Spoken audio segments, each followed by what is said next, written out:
अस्सलाम वालेकुम, welcome to agenda CSS. आज हम बात करेंगे केस स्टडीज़ के बारे में।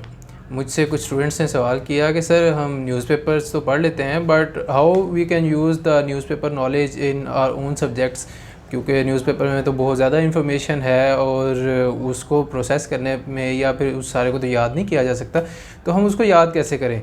तो उसका एक आसान तरीका है जनाब कि आप उसकी केस स्टडीज़ बना लें और जिन जिन टॉपिक्स के साथ वो रिलेट होते हैं उसके साथ आप उसको रिलेट करके उनके साथ अपने नोट्स में लिख लें, ताकि बाद में जब आप उनकी रिवीजन करें तो आपके पास केस स्टडीज़ बनी बनाई पड़ी हो और आपके पास एक प्रैक्टिकल नॉलेज होगा। ये एक बहुत ज़्यादा इम्पॉर्टेंट चीज़ है कि आप प्रैक्टिकल नॉलेज शो कर सकते हो या जो करंट नॉलेज है, करंट हैपनिंग्स हैं, उनको रिलेट करके अगर आप एग्जामिनर को दिखा सकते हैं कि ये किस तरह मेरे थ्योरेटिकल नॉलेज के साथ साइड बाय साइड चलता है या रिलेट करता है, तो it will be fruitful for you और ये आपको दूसरों से अच्छे नंबर लेके देगा, this I am sure of.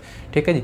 तो किस तरह केस स्टडीज़ बनाई जाए, इसका आसान तरीका है, आप अखबार पढ़ते हैं तो उसमें काफ़ी सारी स्टोरीज़ आती हैं या फिर पासिंग रेफरेंसेस आते हैं, उनको आप देखें कि ये आपके सब्जेक्ट्स में से किस सब्जेक्ट के साथ मैच करता है। अब जो आज मैं आपको एग्जांपल देने जा रहा हूँ ये एक्चुअली आपको इंग्लिश एसे में भी काम आएगी और जेंडर स्टडीज़ में भी यूज़ हो सकती है, इसी तरह ये सोशियोलॉजी में भी यूज़ हो सकती है क्योंकि ये सोसाइटी के रिलेटेड है या सोसाइटल बिहेवियर्स के रिलेटेड है। इसी तरह ये विमेन की एक्सप्लॉयटेशन या विमेन की लैक ऑफ फ्रीडम के बारे में लिखा गया है और इसी तरह ये इंग्लिश एसे में तो काम आ ही सकता है क्योंकि इंग्लिश एसे में जेंडर एक बहुत हॉट टॉपिक है और इस दफ़ा उसके ऊपर शायद एक बड़ा क्या उसको कहते हैं मुश्किल टॉपिक शायद आ भी जाए एसे के हवाले से। तो एसे को आप कंप्रीहेंसिवली तैयार कीजिएगा, स्पेशली जेंडर के टॉपिक को। ठीक है जी।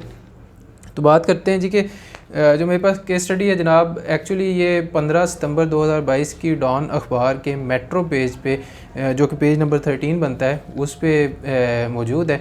तो इसके बारे में केस स्टडी जो है वो है बस्ती अहमद दीन की, जो कि रुझान एरिया में वाक़ है और रुझान एरिया को अगर आप सर्च करते हैं तो ये रहीम यार ख़ान के साथ का एरिया बनता है। ठीक है। तो इसमें लिखा हुआ है कि जनाब वहाँ पे कोई 400 लोग तकरीबन उस आबादी के हैं, छोटा सा गांव है। ठीक है, इतना बड़ा भी नहीं है बट इट शोज़ यू कि किस तरह कल्चर लोगों की फ्रीडम को सप्रेस कर सकता है या किस तरह कल्चर एक लिबरलिज़म की आड़ में सामने आ सकता है या किस तरह कल्चर लोगों के राइट्स को मुतासर कर सकता है, even it can threaten their lifes. वो कैसे है कि 15 सितंबर को आपको याद होगा कि उस वक्त सैलाबी सूरत हाल बहुत ज़्यादा थी और बहुत ज़्यादा ख़बरें इस तरह की आ रही थी। तो ये ख़बर आई कि जनाब जो बस्ती अहमद दीन है उधर के रेजिडेंट्स जो हैं वो इवैक्यूएट होने से इनकार कर रहे हैं। द रीज़न इज़ के they say it is a matter of honour for them, ये हमारी इज़्ज़त का मसला है, हमारी ऑनर को अब किसी और तरह आप डिफ़ाइन करते हैं, that is up to you. ठीक है, हमारी इज़्ज़त का मसला है, हमारी ऑनर व्हाट्सएवर।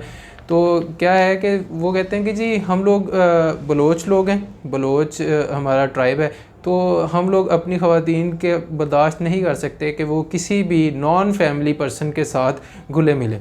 ठीक है, अब आपको पता है कि सैलाबी सूरत हाल है या इवैक्यूएशन होनी है तो ज़ाहिर है लोग काफ़िलों की शक्ल में या लंबी कतारों में जा रहे होते हैं और कैंप्स में बसर करते हैं और उधर उनका इंटरेक्शन भी होता है, ज़ाहिर है क्योंकि क्लोज़ प्रॉक्सिमिटी में कैंप्स बनाए जाते हैं ताकि ईज़ी हो आपके जो फ्लड रिलीफ रिसोर्स हैं उनकी डिस्ट्रीब्यूशन।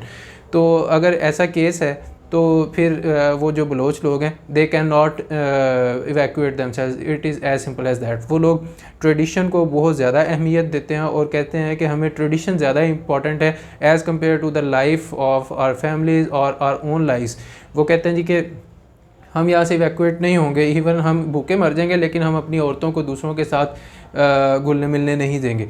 ठीक है, तो ये चीज़ है, यू कैन अंडरस्टैंड कि किस तरह एक कल्चर जो है वो विमेन की फ्रीडम ऑफ मूवमेंट को कर्टेल कर रहा है। ठीक है, और चूँकि वो इस चीज़ की आदी हैं and they don't have education या उनको बाहर की दुनिया का बहुत ज़्यादा पता नहीं है, सो वो कंप्लेन भी नहीं करती। उनकी जो किस्मत है उसके फ़ैसले ट्राइबल एल्डर्स कर रहे हैं या जो बड़े बूढ़े हैं उनके वो कर रहे हैं। तो इससे पता चलता है कि किस तरह कल्चर स्पेशली जो ट्राइबल एल्डर्स हैं वो लोगों की फ्रीडम को कर्टेल कर सकते हैं। और जब उधर के एल्डर्स से बात की जाए तो वो यही कहते हैं कि जनाब हम काफ़ी देर से यहाँ पे रह रहे हैं और औरतों को नॉर्मल हालात में घर से बाहर निकलने की इजाज़त नहीं है। वो सिर्फ एमरजेंसी की सूरत में निकल सकते हैं, लेकिन एमरजेंसी भी वो जिसमें कि वो बीमार हो गई हैं, जैसे कोई टीबी, टाइफाइड या कोई ऐसी बीमारी लग गई है जिसके लिए आपको हॉस्पिटल या जाना पड़ता है, तो भी वो अपने महरम के साथ या एक कंपेनियन के साथ जाएगी और पूरा पर्दा करके जाएगी एंड व्हाट्सएवर। तो ये चीज़ है कि किस तरह कल्चर वर्सेस सर्वाइवल आ सकता है, और इस क्लैश में फिर ज़ाहिर है जो लोग फ़ैसला कर रहे हैं उनको तो फ़र्क नहीं पड़ेगा, but the ones that suffer are the women, क्योंकि उन्हीं की फ्रीडम्स कर्टेल हो रही हैं। They can not choose for themselves.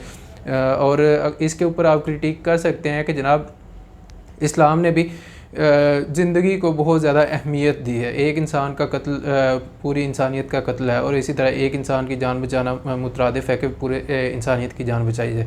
अब इस केस में बहुत सारे वॉलंटियर्स जाके उस बस्ती अहमद दीन के लोगों से उन्होंने बातचीत भी की कि जनाब आप आ जाएँ, हम आपको इवैक्यूएट करते हैं, आपको सहूलियात फराहम करते हैं, उधर जाके आपके लिए ईजी होगा।